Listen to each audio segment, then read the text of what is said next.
6, Jerome back.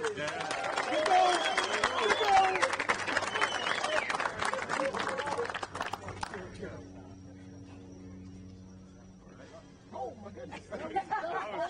Short but sweet. Man of action. That's good. Man of action. It's an incredible honor to be here with Vice President Harris and Governor Walz. And I get the incredible honor of introducing the second gentleman of the United States, Doug Emhoff, who has been a tireless partner to our Vice President.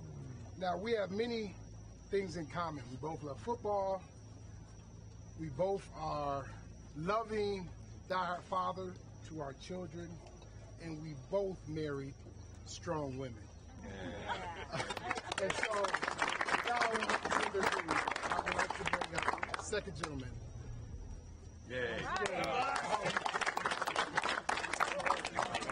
Thank you so much, Jerome. And thanks for spending the day with us. It's a little surreal. I've been watching you your whole career, and to have you come out here and support us means a lot. I got to see the door up on the roof that I guess Coach Ditka, Ty Law, Darrell Rivas, and some of the other alums from this incredible school touched, which is so cool. Coach, congratulations. I know you're state champs. And,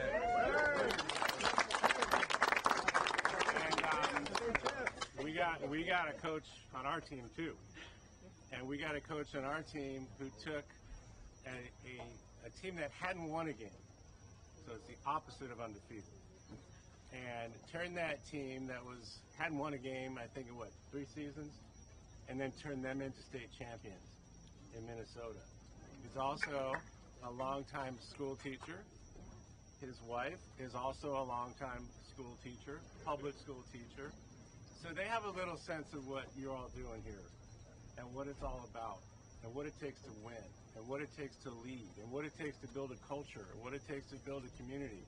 All those things that I loved when I was playing sports, it's the thing that kind of helps me do what I'm doing now, that sense of confidence, how we all come together and how we win. And that's what this campaign is all about. So yeah, I'm married to the Vice President, which is really cool. But I also get to introduce the next Vice President of the United States, our coach, Tim Walz. First of all, Coach, thank you to each of you. Thanks. I know we're interrupting your practice, the busy part and the important parts out there on the field, but thank you for having us on this. This is pretty sacred ground. Folks in Minnesota know about this place. We know about this team. We know the people you produce. Not just NFL players, but men of character that come out of this program. Because, as Doug said, I'm privileged to be on this team. I'm the current governor of Minnesota, but for 20 years, this was the time of year I look forward to most. I was a defensive coordinator at Mankato West High School and coached football and taught school. Public schools are the foundation of our country, and I have to tell you, anybody who tells you that it's just a game, this is more than just a game. This is about building character. It's about doing something bigger than yourself. It's about trusting the person that's standing on each side of you. And on Friday night, you know they'll be there. And if you look around here, the moments that you're living right now, these guys will be around your whole life. You'll remember them. You'll remember these plays. I can still remember every single call during that first state championship, how it went. It's that important. I've told people, and they think I'm joking about it, it was harder to win that state football championship than it was to become governor. So it's tough work. You got to count on a lot of things. You got to do a lot of things. And in our team, we ran a 44 defense. I wouldn't have wanted to go against this guy, I can tell you that. There's no stopping that run. But the kids played hard, and they understood that it was something bigger than themselves. And I'll have to tell you, being out here with Vice President Harris, I know it'd be easy, especially now. Our politics has been pretty ugly. Our politics has seemed pretty negative. Our politics is something that I know what I fear most is that young people turn away from it rather than turning into it. Politics isn't that much different than this. It's about something bigger than themselves. It's about setting a future goal and trying to reach it. It's about doing it with dignity and hard work. It's about doing it with humility, and when you lose, you walk across the field and you shake hands with the other team and know they played hard too. But we're all in it together to try and make it better. And things like investing in this public school, And I can't imagine what this place looks like when it's filled with folks and the lights are on and the leaves are turning and that game's in the fourth quarter and somebody has to make that play. Somebody has to step up, and you look to each side of you and I trust them. I trust them to make that play. Our country's not that different. Our neighbors want to be with you. Our neighbors want to do what's right. And the more we figure out that we're in this thing together and we have more in common than we have separated, we're going to do a heck of a lot better. So I have to tell you, thanks for taking some time. Thanks for giving us the privilege to stand on this field, because you earn the right to be on this field. You earn it with a lot of sweat. You earn it with a lot of time in the weight room. You earn it with the folks who came before you and know that they care how you conduct yourselves on this. And we feel the same way. We have a responsibility to the American public to conduct ourselves with dignity, conduct ourselves with a vision, and conduct ourselves on all of this. When football's done right, it is just fun as heck to play the game. And that's the way things can be. So I have to tell you, I am just honored to be with this leader. I'm honored with someone who's showing us that. I'm honored with someone who's out doing politics with a smile on her face and with a sense that everybody matters. And we're here in this space to say it's not just a cliche. Our future is with you, and we have a responsibility to deliver it to you in good shape, to make sure that we're doing the right things to give you a good shot at the future. And so for me, it's a privilege to be on this team. It's a privilege to see this leader do it with such joy. And it's a privilege for me to get introduced to you. And this is like some of the first times I'm getting to do this. Next President of the United States, Kamala Harris.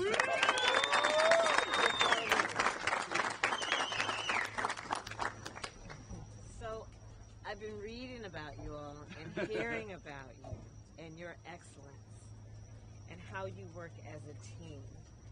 And we've got 79 days to go until the election, but we wanted to stop by, and I wanted to stop by, so I could tell you all in person, looking at each of you in your eyes, that our nation is counting on you and your excellence. We applaud your ambition. You want to compete. You want to win. And I will tell you that we as a country deserve to give you every opportunity that you have to achieve your excellence that you were born with, that is God-given, and that is going to be laying the path to the future of our nation. You all are the future of our country. And you all have known from the day you were born, we're all born leaders, and it's just a matter of when people decide to turn that on. The fact that you're on this field today tells me you decided to turn it on at an early stage of your life, to be a leader and to be a role model. And you know, it's not easy being a role model. Welcome to the Role Model Club, right? Being a role model means that members of your family, people you know in the neighborhood, others, your classmates, they want you to see what you do. What goes into that kind of excellence? What goes into being a winning team? And you all have taken it upon yourselves to take on that responsibility of being role models and to inspire people you may not even know are watching you to see how you can achieve success.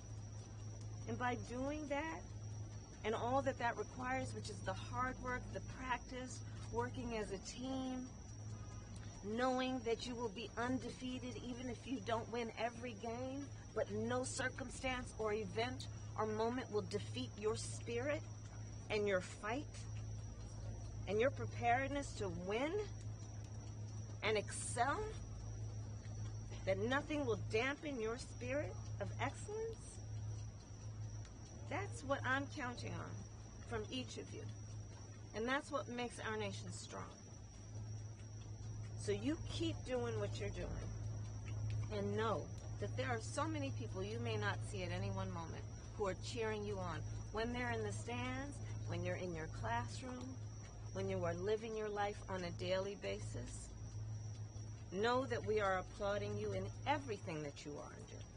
On this field, when you are playing, and off this field, when you are just being the leaders that I know you are. You wouldn't be able to be such a successful team if you weren't leaders in every way. And the last point I'll make is this. One of the other things that we really are counting on for your leadership is to remind folks that we are a team, right? Everybody has a little bit that's different about them. But within the vast majority of us who have seemingly differences, the vast majority of us have so much more in common than what separates us. And you guys know that. You know that in the way you operate as one team. So take that spirit with you in everything that you do. I'm counting on your leadership. Our nation is counting on you guys. And go out and win some games, and I'll see you later. Okay, thank you. Go quit.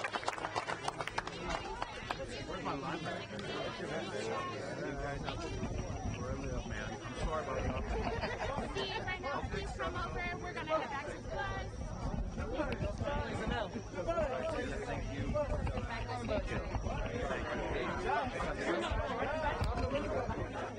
All right, my friend. Let me get by your seat.